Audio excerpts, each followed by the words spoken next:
I'm Taylor. I'm sitting here in my car, just outside the house where it all went down. The engine's off, and the quiet is almost too much to bear. It's been a while since that fateful Friday afternoon, but every detail of what happened in that kitchen is still as sharp as a knife in my mind. I remember walking into that kitchen like it was yesterday. The air was thick with anticipation, my folder tucked safely in my bag. My so-called family was there, Uncle Tom, always the worrier, fussing over his wife, Aunt Linda. My cousin Jake, with his head buried in his phone as usual, not a care in the world. And then there was Eric, my brother, looking all too confident in his shiny new suit, like he was about to perform some great act of kindness for the family. And of course, there was Mr. Carlisle, the smooth-talking con artist Eric had brought in. He was sitting at the table, briefcase by his side, looking like a snake ready to strike. It was 3 o'clock on the dot. Mr. Carlisle snapped open his briefcase with a flourish, and Eric pulled out the manila folder from under a stack of old newspapers. He laid the quick claim deed in front of our dad, Max, with a smile that was as fake as a $3 bill. "Dad, Mom, just sign here," he said, his voice warm and reassuring. "And everything will be okay." Dad picked up the pen, and for a split second, it looked like it was all over. But then I stepped in. I set down the coffee pot I was holding and said, in the calmest voice I could muster, "Before anyone signs anything, you should know who actually holds the loan on this house." The room went dead silent. Eric's smile froze on his face, cracking like ice on a winter's day. "Taylor, sit down," he said, but his voice had a tremor in it. "This doesn't concern you." I stared him right in the eye. "It concerns me more than anyone in this room," I said. And I walked over to my bag against the wall, pulled out my folder, and placed it on the table. I opened the folder to the first tab and said, "I've let you all believe I was broke. I wanted to see how you'd treat me when you thought I had nothing. But I own a company called Echo Loan Solutions. We buy and restructure bad mortgage loans. 3 weeks ago, we bought the loan on this house. Dad, there's no faceless bank coming to take your home. It's been me all along." The shock on their faces was almost comical. Dad's hand, still holding the pen, hovered over the deed, his face turning ashen. Mom let out a soft gasp, half laugh, half sob. Eric jumped to his feet, his chair screeching across the floor. "That's a lie," he shouted. "You're just trying to ruin this." I didn't raise my voice. I just kept it calm and steady. "Sit down, Eric. Let me show you what you're really trying to have them sign." I turned the pages of my folder one by one, laying out the evidence. "This deed doesn't put the house in your name, Eric. It's for a shell company you're using. And this lease you have them sign?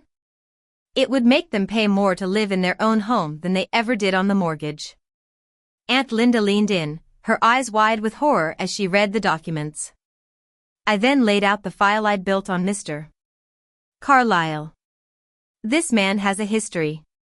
In 3 different counties, he's tricked families into signing away their homes, taking out new mortgages, and leaving them with nothing but debt. It's not a rescue, it's a scam. Eric was breathing hard, his face red with anger. "You always show up empty-handed, Taylor," he spat out, repeating the same old line he'd used so many times before.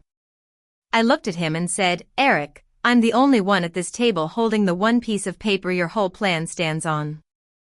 I hold the note. You can't sign this house away." He exploded then, ranting and raving about how I was jealous and bitter. But as he got louder, he seemed smaller and smaller in front of everyone. Mr. Carlisle, seeing the writing on the wall, tried to make a smooth exit. "This is a family matter," he said. "I'll let you all talk." I stopped him. "Before you go, you should know there's an alert on this address. Any document filed against this property will ping my phone. And as the lender, if you try to take out a new mortgage, I'll be the first to know." He picked up his briefcase and left without another word, knowing his game was up. The notary closed her logbook and left as well. Mom finally spoke up. Eric, you were going to. She couldn't finish the sentence. I finished it for her. He was going to take your house and let a stranger strip it, leaving you renting your own kitchen. I then opened the last tab in my folder. I'm not here to give you a gift. I'm here as the lender. This is a real loan modification. It'll bring the payments back to what you can afford. A HUD-approved counselor is on the phone to walk you through it. You keep the title, keep the home, but there are conditions. Payments must be on time, and Eric's name will never be on this title again. Dad stared at the page, his jaw working. He didn't say thank you, but I knew he was grateful. Mom signed where the counselor told her to, her hand steady for the first time in weeks. And Eric watched his whole scheme fall apart, line by line. Now, let me take you back to how it all started. I'd been away for 15 years. I had built a life far from this small town in Vermont. I worked hard at Echo Loan Solutions, buying and restructuring bad mortgage loans. It was a profitable business, but I'd never told my family. The one time I mentioned a bonus at work, Eric had asked me to help him out with a new car. After that, I stopped sharing anything real with them. One day, I decided to drive the 4 hours back home. I told myself I just needed to check on my parents. I pretended I'd lost my job, wearing old jeans and a t-shirt, carrying a duffel bag. I parked across the street from our old family duplex on Elm Street. It looked shabbier than I remembered, the mailbox overflowing with letters, and a notice wedged behind the screen door. I climbed the stairs to the upper unit and stood outside the door. Through the thin wood, I could hear Eric talking rapidly, selling some idea to my parents. Mom's voice was soft and uncertain. I hesitated for a moment but then knocked. The talking stopped abruptly.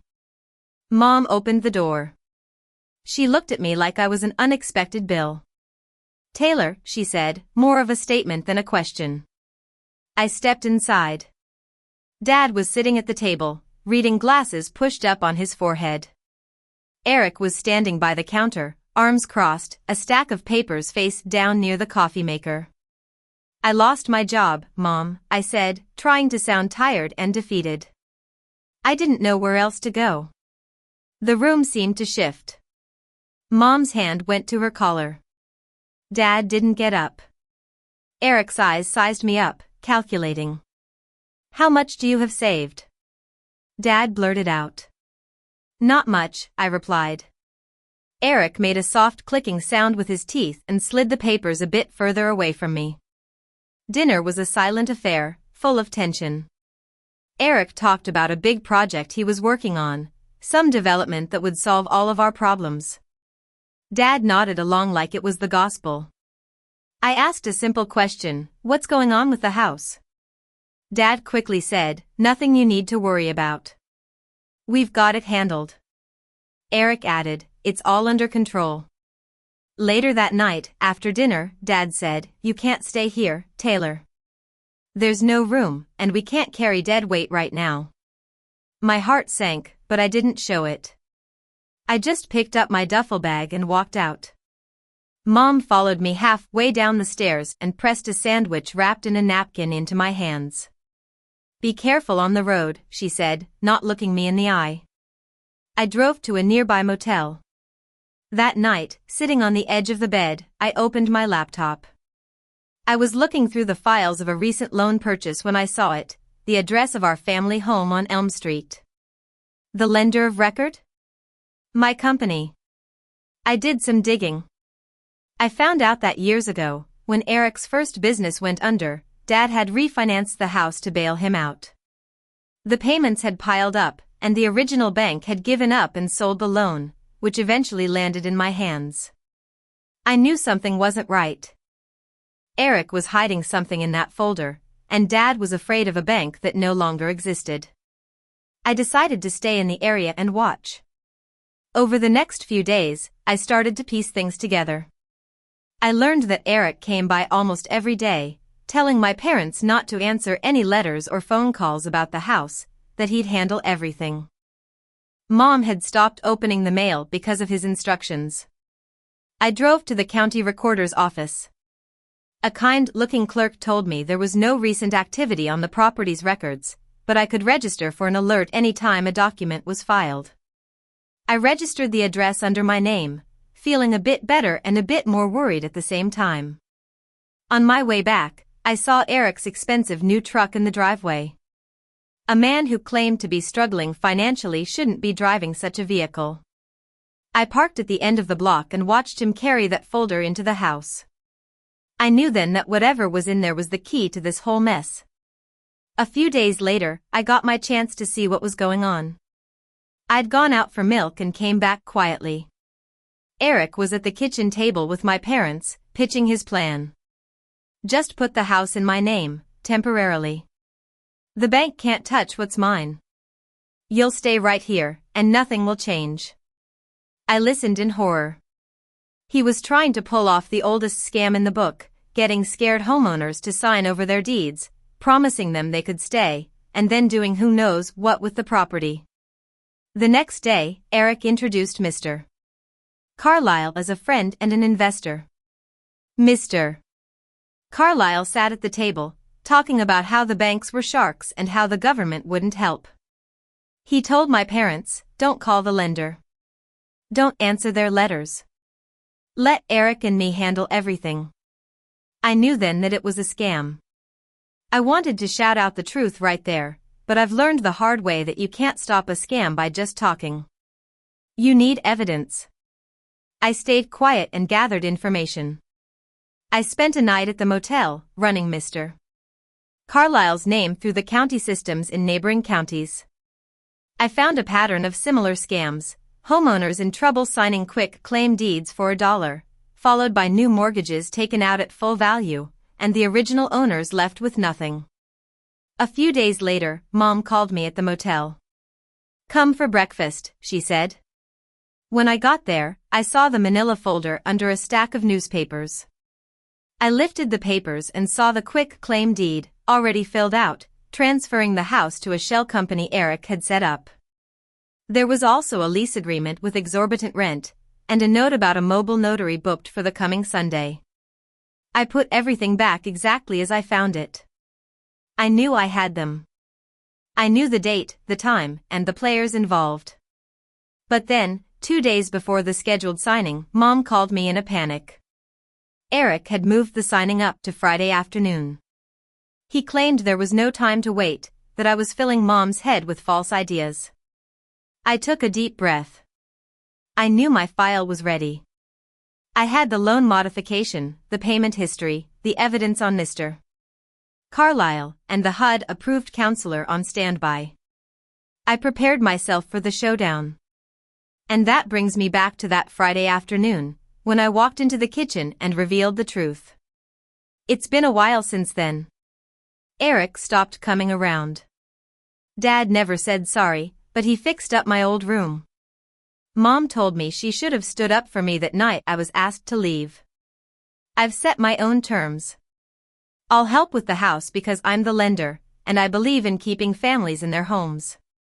But I'm not going to be the family bank. They can have me as a daughter for who I am, or not at all. And I hope that this story serves as a warning to anyone who might be in a similar situation. Always check who holds your loan and never sign anything under pressure without making sure you know what you're getting into.